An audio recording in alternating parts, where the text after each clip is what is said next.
মন্দিরে হামলা বা প্রতিমা ভাঙচুরের এগুলো যাতে চিহ্নিত করে কঠোর বিচারের আওতায় আনা হয়। সে যেই রাজনৈতিক পরিচয়ই হোক না কেন, যেই ধর্মের হোক না কেন, যারা এই ধরনের ঘটনার সাথে জড়িত তারা সাম্প্রদায়িক সম্প্রীতি বিরোধী, তারা বাংলাদেশ বিরোধী। গণপরিষদ নির্বাচনের কথা বলছি কারণ আমরা মনে করি আমাদের সংবিধানে সকল সম্প্রদায়, সকল নাগরিকের যে মানবাধিকার, নাগরিক অধিকার এবং সমান মর্যাদা সেটি নিশ্চিত করা হয় নাই। বৈষম্য বিরোধী ছাত্র আন্দোলনে অংশগ্রহণ করেছিল সকল ধর্মের মানুষেরা, কারণ ফ্যাসিবাদ ক্ষতিগ্রস্ত করেছিল বাংলাদেশের সকল ধর্মের মানুষকে। আমরা বিগত আমলে দেখেছি যে হিন্দু সম্প্রদায়ের মানুষ, তাদের জমি দখল করা হয়েছে, তাদের বাড়ি ঘর আগুন লাগানো হয়েছে এবং একটা বিচারহীনতার সংস্কৃতি গত 16 বছর নয়, গত 50 বছর ধরেই এই দেশের সনাতন ধর্মাবলম্বী মানুষরা ভোগ করে আসছে, তার শিকার হয়ে আসছে। বিভিন্ন সময় তারা বিভিন্ন দাবি দাওয়া উত্থাপন করেছে, কিন্তু বাংলাদেশ রাষ্ট্রে যে ইনক্লুসিভনেস, অন্তর্ভুক্তির বিষয়টি তারা কখনোই পেয়ে আসেনি। আমরা বলেছি জুলাই গণ অভ্যুত্থানের মধ্য দিয়ে তরুণরা জেগে উঠেছে, ফলে তরুণদেরকে এই বাংলাদেশ পরিবর্তন করতে হবে, সেই দায়িত্ব আমাদের কাঁধে এসে পড়েছে।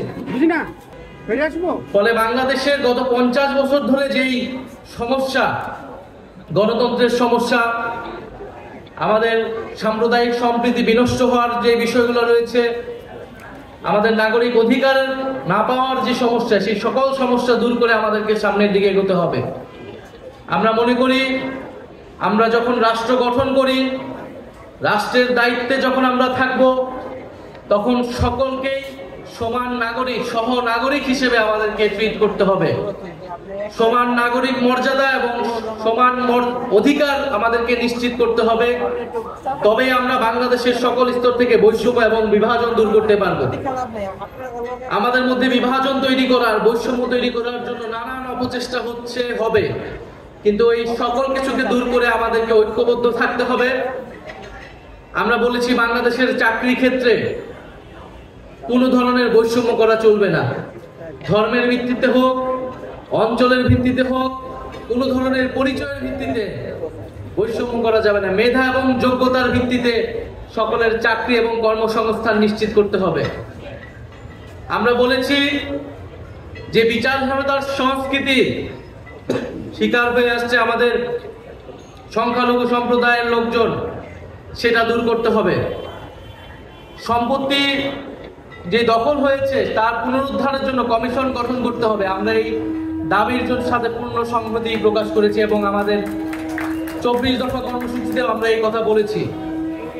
এবং সর্বোপরি বাংলাদেশটা যাতে প্রতিনিধিত্বমূলক হয়, অন্তর্ভুক্তিমূলক হয়, সেই জন্য কাজ করতে হবে এবং জাতীয় নাগরিক পার্টি সেজন্য কাজ করে যাচ্ছে। এবং আমাদের প্রত্যাশা থাকবে, সরকারের প্রতি আহ্বান থাকবে, সারা বাংলাদেশে যাতে নির্বিঘ্নে নিরাপদে পূজা উদযাপিত হয়, সেটার জন্য সকল কাজ যাতে সরকারের পক্ষ থেকে সম্পাদন করা হয়। জাতীয় নাগরিক পার্টির পক্ষ থেকে আমরা সর্বাত্মক সহযোগিতা করব।